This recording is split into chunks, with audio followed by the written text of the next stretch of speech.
Olá, amigos, que Deus abençoe a todos no nome do Senhor Jesus. Nós, atendendo pedidos de algumas pessoas que têm nos procurado via inbox, nós resolvemos gravar 2 vídeos. O primeiro, ensinando sobre a oferta. E o segundo, ensinando, que é, no caso, esse vídeo aqui, falando sobre dízimo. O que é dizimar? O que é dizimar? Como dizimar? A primeira coisa que eu preciso ressaltar é que esse assunto realmente é um assunto polêmico. Por que polêmico?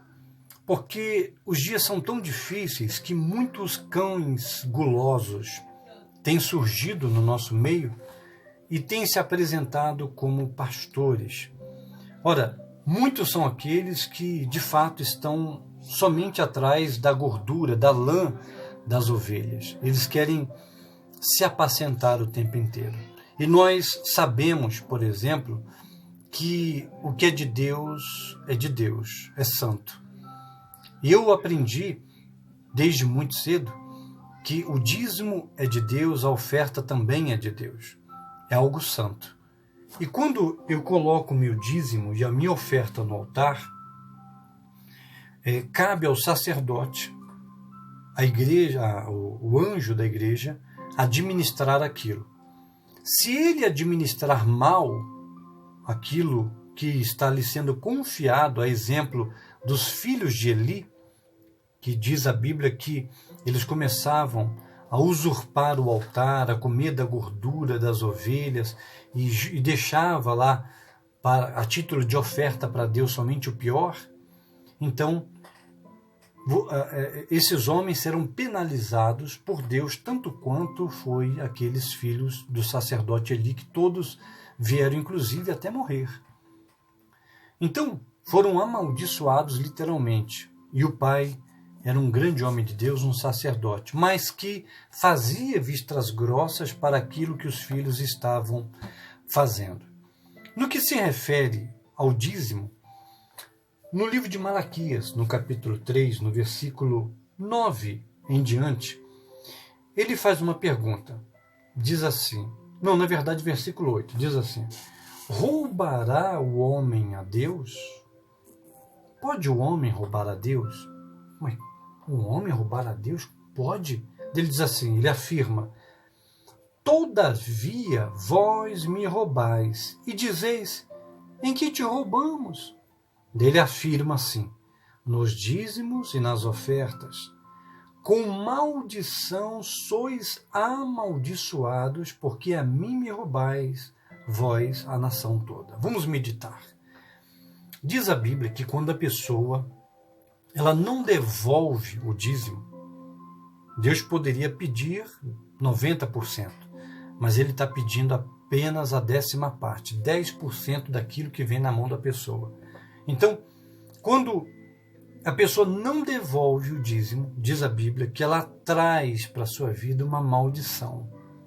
E ele diz, com a maldição sois amaldiçoados, porque a mim me roubais, vós a nação toda. Sabe, o que é uma pessoa amaldiçoada? Uma pessoa amaldiçoada no que se refere à vida financeira é aquela pessoa que até tem uma inteligência, até tem vários diplomas, até tem um anel no dedo, uma pessoa que tem tudo para ir para frente, uma pessoa que às vezes já está empregada e até ganha bem, mas tudo que ela faz, ela não consegue ir para frente. O seu próprio dinheiro não rende, a compra que ela faz dentro da sua casa não rende. Por quê? Porque existe uma maldição originada por um espírito chamado devorador, que é um espírito que age devorando a vida financeira da pessoa, amarrando os caminhos. E esse devorador não sai com jejum nem com oração. Esse devorador ele sai com a obediência a Deus no que se refere à devolução do dízimo. Então, ele diz assim, Deus é tão bom que ele mostra o problema, mas ele mostra também como se livrar desse problema. Ele diz assim, trazei todos os dízimos à casa do tesouro, para que haja mantimento em minha casa. E provai-me nisto, diz o Senhor dos Exércitos, se eu não vos abrir as janelas dos céus e não derramar sobre vós bênção sem medida. Aí ele continua dizendo: por vossa causa repreenderei o devorador, para que não vos consuma o fruto da vossa terra. Então, ele diz: trazei todos os dízimos à casa do tesouro. Onde é a casa do tesouro? A igreja. Para que haja mantimento na minha casa. É importante você entender que configuradamente hoje a igreja representa a casa do tesouro. Essa casa, na época, é importante explanar que essa casa do tesouro era uma outra estrutura, uma outra condição, mas trazendo para os nossos dias, a nossa condição, a casa do tesouro representa a igreja. E ele continua dizendo: para que haja mantimento. Hoje, qual é o mantimento que a igreja precisa?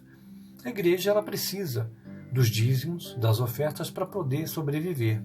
Tem conta de água, de luz, algumas pagam aluguel, outras, por exemplo, tem que manter o sacerdote, enfim, tem que manter uma estrutura para as pessoas terem um lugar para louvar. Nós sabemos, por exemplo, que muitas vezes as pessoas não conseguem orar dentro de casa por causa do barulho, enfim, é muita luta, muita guerra, aquela coisa toda. Então, não é fácil para as pessoas. E a igreja ela tem todo um ambiente propício para que a pessoa se una junto com outros irmãos, congregue, busque a Deus. E é importante ressaltar que o dízimo e a oferta proporciona isso. Aí alguém vai dizer assim: pastor, mas eu ouvi falar que tem pastores por aí que usam o dízimo e a oferta para o seu bem, para o seu prazer, para o seu lazer e etc. Deixa eu dizer uma coisa para você. Deus é fiel. Deus é fiel, Deus é justo. Eu já tenho aí de caminhada pelo menos uns 28 anos de evangelho. E eu confesso que eu nunca vi ninguém tocar naquilo que é de Deus e passar desapercebido aos olhos dele. Uma hora ele trata, uma hora Deus cobra. Você não precisa se preocupar com essa parte. Se essa pessoa, se esse pastor, se esse seja bispo, seja apóstolo, seja quem for, tocar na gordura que é de Deus, ou administrar de forma errada, como os filhos de Eli, pode ter certeza, eles serão cobrados. Deus vai requerer de cada um deles. Não cabe a você, não cabe a mim, não cabe a ninguém julgar essas pessoas. Se roubam ou não, é eles e Deus. Mas é importante ressaltar que eles estão tocando naquilo que é de Deus. E quando se toca naquilo que é de Deus, então a conta vem. Uma hora a conta vem. E quando a conta vem, é inevitável. Pode acreditar nisso. Eu nunca vi ninguém, por exemplo, passando desapercebido diante dos olhos do Senhor Deus. Eu me lembro de um rapaz, há muitos anos atrás, eu estava fazendo uma missão em uma cidade no interior de São Paulo, e eu passei pelo menos uns 4 meses naquela cidade, evangelizando, pregando, lutando, e um rapaz veio me suceder. E ele passou tudo aquilo que entrava na igreja, ele passou a embolsar, e começou a comprar coisas por seu bel prazer. Conclusão: a vida desse rapaz se transformou numa loucura. Ele ficou louco, doente. Ora, diga-se de passagem, tão doente que acabou vindo a falecer. E logo foi descoberto que ele estava tocando no que era santo. Então, eu particularmente cuido dessa parte de ofertas e dízimos. Quando alguém dizima aqui para esta obra, eu cuido com muito temor. Sabe, eu cuido com muito temor, porque eu sei que é de Deus. Isso precisa ser muito bem cuidado. Sabe, eu, por exemplo, eu trabalho. Eu não vivo do altar. Mas eu também entendo, e a Bíblia diz que quem vive do altar tem que comer do altar. Se amanhã eu decidir viver somente do altar como pastor, é justo, de acordo com a Bíblia, as cartas apostólicas falam sobre isso, que eu também coma do altar, que eu retire uma ajuda de custo desse altar para sobreviver, não eu próprio, não só a mim, mas fazer com que a minha família tenha uma estrutura para cuidar das pessoas. Porque eu vou passar a viver para essas pessoas 100%. Hoje eu vivo, mas alguns períodos eu vou cuidando das pessoas, mas intercalando com os meus compromissos. Você entende?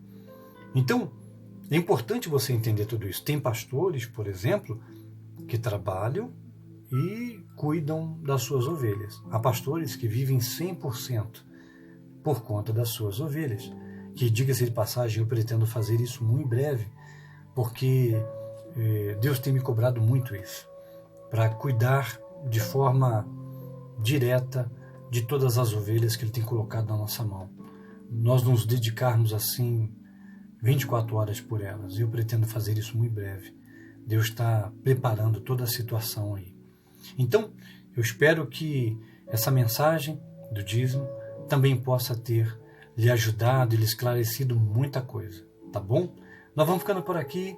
Que Deus abençoe a todos e que você possa meditar em tudo isso. E se você quiser ajudar nosso ministério, nós temos postado aqui alguns banners com o número da conta que você pode ajudar. Então, fique firme, ame essa obra, ame a obra de Deus de um modo geral, invista com o seu dízimo, com as suas ofertas, em um ministério sério, em pessoas que você olha aqui dentro dos olhos dela e você enxerga sinceridade, você enxerga desejo de te ajudar, de te salvar, de te levar para um caminho que vem da parte de Deus, tá bom? Fique com Jesus, Deus abençoe.